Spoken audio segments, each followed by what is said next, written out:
Going on there, everybody? Welcome back to another episode of Come On Knows. I'm your favorite host. I hope you guys enjoyed your Mother's Day. To all the beautiful mothers out there, is much deserving. I hope your sons, boyfriends, baby daddies, husbands did something for y'all to show you guys your appreciation. We were supposed to go live Sunday, but I think I just wanted to give a day for all the mothers, including my own mother. And, make sure I spend time with the old girl. Anyways, today's episode 3, and I appreciate everybody who's been rocking with us and keeping up to date with us. And like I've said, if you guys want to help support the channel, go ahead and hit that description box down below and hit that Zelle and Cash App if you guys want us to keep going and feeling motivated, keep giving you guys this free gems. Anyways, today's topic is don't get Shannon sharp. Yeah, that's right. Don't get Shannon sharp. And what do I mean by that? I mean proximity to blackness, access to black sex. So oftentimes, high profile black males engage in sexual activities with other people outside the culture, outside the race. And those people benefit more than these high profile black males.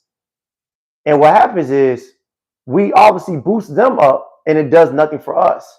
Prime example is Kim Kardashian, her and her Ray J film, Kylie Jenner, Amber Rose, Iggy Azalea. If you want to throw Ruby Rose in there too. And oftentimes these girls are not talented. These are not no super ultra talented girls. These girls don't really got nothing to offer for real. It's just their association with black culture, their proximity to blackness. See what I'm saying? And usually this doesn't help our community, doesn't help our culture. It just puts them at a financial advantage that they never had. What did Shannon Sharp get in return for messing with that little white T-hole? What he got in return for messing with a 19-year-old white T girl? What was the benefit? Sex. Sex for sex when you're a high-profile black male is not an even exchange. See what I'm saying? We can't name people outside the culture in white T culture who put black people in a better position just for being associated with them through sexual acts or through just any relationship where they boosted us up. It's always been us who's putting other people on. So the topic of the day is don't get Shannon sharp. Simple as that. Now, if you're a poor nigga though, and you're not a high profile black male, and you make maybe 30K a year, that's if that. You see what I'm saying? You got you a couple white T girls. By all means, sex for sex is very transactional. So I'm saying that's what you need to be doing. Those kind of relationships you could do that with because at the end of the day, you're providing the sex, and obviously she needs you alive to keep giving her sex. So she's gonna fund your lifestyle. Right. You know what I'm saying? I might have to run a course on how to sell D. Yeah, y'all need to go out there and sell that D, man. It's hot on the market right now. You know what I'm saying? It's hot in demand. I don't know why y'all playing with it, giving it out for free.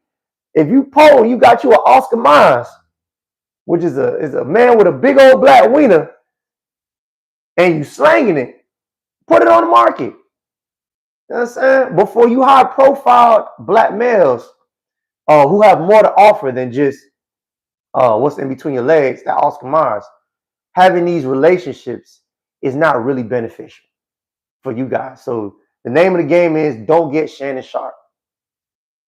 And you know what? And the reason why it's so important is because I actually experienced it. I'm not by all means, I'm not no high profile black male, but I experienced something to this degree with people outside the culture, not necessarily white T, but just even Caribbean people.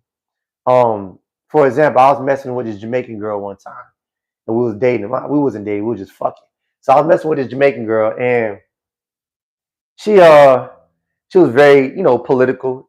This is the time where Donald Trump and Kamala was going at it through the election race, and she was a big Kamala fan, and she was an advocate for women's rights. She was an advocate for black women. She wanted black women to get this kind of notoriety, and she didn't want Donald Trump to win because she thought he was going to bring racism to the country again. She thought all this negative stuff, abortion laws, all these crazy things. And she looked at me, she asked me, who are you voting for? And I simply said, well, shit, Whoever giving niggas reparations. And then and I kept saying that over the months.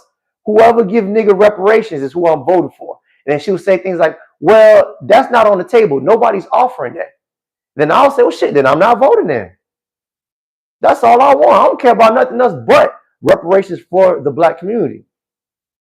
And every time I brought this situation, every time I brought up reparations, I could just tell the demeanor in her, the energy, the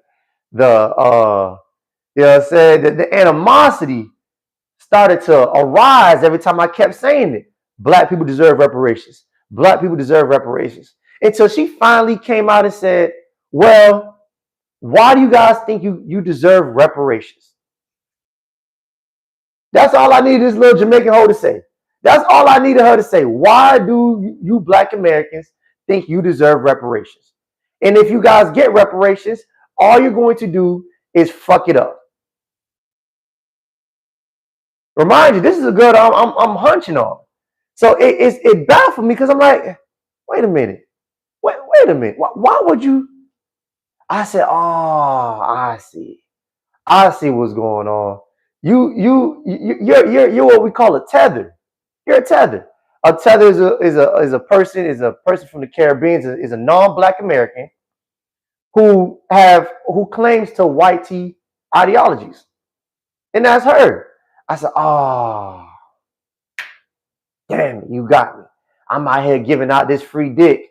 You know what I'm saying? The whole time you're a tether. You're a non-black American who has white tea ideologies. Damn it, you tricked me. Shit. See what I'm saying? And then her talking point, why do we think we deserve reparations when all we're going to do is fuck the money up? It's kind of like saying, well, ma'am, should your boss not give you a paycheck because Billy went to the strip club with his last paycheck? Your coworker, Sandra, bought a male prostitute. Should you not get your check because of these few people and what their decision making is with their paycheck? Okay, then why would you say the same thing for me? See, we got to be careful, y'all. It's not only the white tea people that we have to gatekeep sometimes out of black access to access to black sex. It's also these other groups of people, these Caribbeans, these other Africans. You got to remember that these groups of people, they didn't come to America to help support black Americans. See what I'm saying? They didn't come here to help the fight. They didn't come here to help black Americans get reparations. A lot of these Africans, a lot of these Caribbean people, they're economic refugees. You see what I'm saying? Their agenda here in America is different than the black American's agenda. So, but at the time, I didn't know that. At the time, I'm over here thinking that, you know what I'm saying, that she rocks. She obviously identifies as being black since she wants Kamala Harris to win. And she's talking about black girls this, black girls that, black female, women rights. But then I realized that she's only black when it's convenient. And she's only her kind of black. She's only for her people, which is being a female and being Caribbean.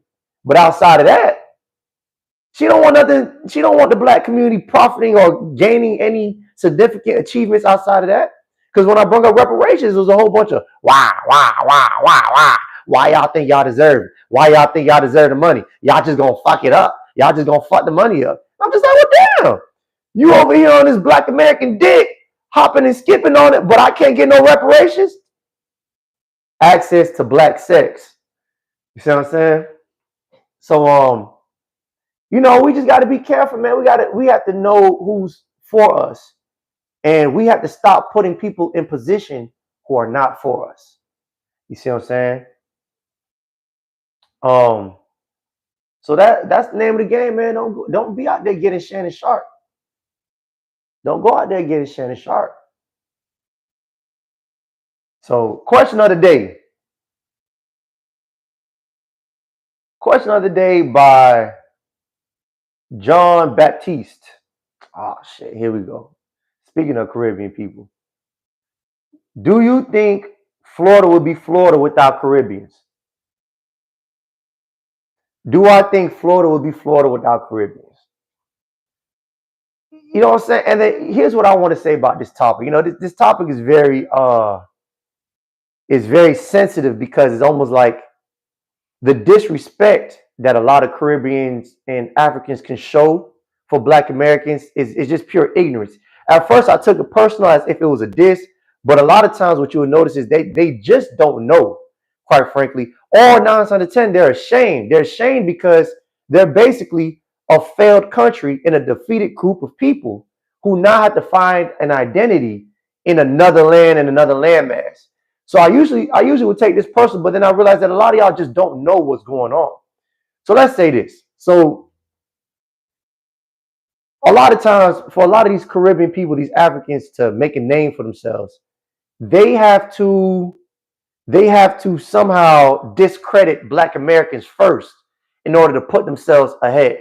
And it's very strange. Like, you know, down in Florida, we got this culture down in Florida in the hip hop culture and the rap culture that, you know, a lot of Caribbean people are very attached to, you know what I'm saying, since the rise of Kodak Black and maybe other artists. A lot of people are thinking that this culture belongs to them when this is very much a Black American culture that a lot of these Caribbean people have adopted to. So when you see people with, you know, showing their teeth, doing like that, you know, Kodak Black, showing all the diamonds and doing all that crazy smiling shit, that's down south influence. That's southern states influence. That's Houston, Texas. That's Dallas. That's Alabama. That's Louisiana. That's New Orleans. That's Trick Daddy. That's Juvenile. That's Cash Money Records. That's Southern hospitality. That's Southern Black culture that that a lot of these people down here are clinging on to, that they're claiming as their own. You see what I'm saying? They'll start rapping as if rap was started by the, nah, nigga, y'all didn't come over. You know what I'm saying? Y'all didn't come over here acting like that. You know what I'm saying? Y'all came over here and y'all started looking at the niggas who was acting like that. And then you adapted to that culture. Wearing the wigs, the dreads. Yeah, that's, you know, that's a little bit of a Jamaican thing, but we already had Black Aboriginals over here with dreads. You see what I'm saying? So, you know, and half of it, this is white tea people's doing, because a lot of times white tea people do not like to tell the real history of Black Americans. So all these other groups of people who come here, they cling on to this white tea ideology that Black Americans, we're not as progressive as we think, or we didn't really invent nothing, or we don't have no culture. Shit, me down here in Florida, Florida played a crucial role in the development of the United States. Matter of fact, because of Florida, niggas are free to this day. I'm talking about Black people. Slavery is over because of what transpired down in Florida, the Florida Seminole Wars. Yeah, niggas been gangster now. Niggas down in the South, we been gangster. You know what I'm saying? I don't know why people like to think just because, you know what I'm saying, we on TV now that we just now start. No, we've been like this. It's in our DNA. Before any Caribbean step foot in Florida, Florida already had this stigma of being this gangster ass state. The Florida Seminoles was giving Andrew Jackson hell. That's the second president. These Florida Seminoles was giving Andrew Jackson, the second president, hell. And that war had everything to do with runaway slaves. The name Seminole means runaway slave. So the Florida Seminoles is a group of tribe of mixed people. You have Black natives, you have Native American. These are the supposedly Native American, whatever you want to, mixture of people they are, coming from Asia to America, whatever you want to say that is. And then you had runaway slaves who joined the Florida Seminoles. So this is a mixed group of people, basically all with the same skin color, pretty much. And they was giving Andrew Jackson them hell for 8 years. This war transpired before the Civil War. So for 8 years, these Florida niggas has been mashing on Andrew Jackson and his crew, and his crew of slave catchers. See what I'm saying? And it was called, it was really guerrilla warfare. Right. It was guerrilla warfare down here in Florida. And it wasn't until I think 1842 that we went ahead and just said, all right, fuck it. You know what I'm saying? I think Chief Ocala or Osceola, I think his wife got captured or some crazy shit like that. And then the niggas just put their hands up and say, you know what? Because I don't want to say they lost, because they didn't lose, because the whole thing was they were trying to recapture a lot of these slaves. They were losing a lot of money because these slaves were running away and joining forces with the Florida Seminoles, who was fighting against slavery. This was the first really big, huge slave revolt. So we were successful in actually getting away and freeing ourselves. You know what I'm saying? We didn't free every slave, but we were successful. So by that time when we threw up our flag, and it kind of sort of, it's like nobody really lost. It's kind of sort of the war just kind of sort of just died down. Niggas done fled to the Bahamas. Niggas done fled to Mexico. You know what I'm saying? Other parts of the United States. Some niggas got captured, went to Oklahoma. You see what I'm saying? So, you know, Florida is very much a Black American state, but they're not gonna treat it as such, and they're damn sure not gonna talk about the Florida Seminole Wars because it will defeat the narrative that blacks were just this groups of people who needed white people to intervene to help us defeat slavery, and we wasn't doing nothing, and then we don't have any major achievements, right? So it's no different when we see these Caribbean people come down here and they start doing the same thing. Start telling us, well, y'all don't have nothing. Y'all don't deserve reparations. Y'all ain't got no culture. You guys are bad people. We're better. And it's kind of like you're doing the same thing white supremacy people do, coming from a failed country. You see what I'm saying? So, what was I going with this? I was going somewhere with it. I was about to wrap it up. So yeah. The Florida Seminoles was black. So to this question, Caribbean people do not run. They don't run Florida, and then their contributions to Florida is not bigger than Black Americans' contributions. They don't like to talk about Black Americans' contributions to Florida because if you start talking about the Florida Seminoles, then you start going to depth into reparations. Because when you go into depth in reparations, you will see that they only gave the lighter Native Americans the red man reparations, and they didn't give none of the dark skinned Black natives, Black aboriginals, or runaway slaves who are part of that tribe any reparations. So they can't talk about this stuff in school because then you're going to have to pay up. You know what I'm saying? Then I'm going to be asking for my money. The same money you gave everybody else, I want it too. Yeah, I'm a Florida native. I got 4 or 5 generations in Florida on my father's side.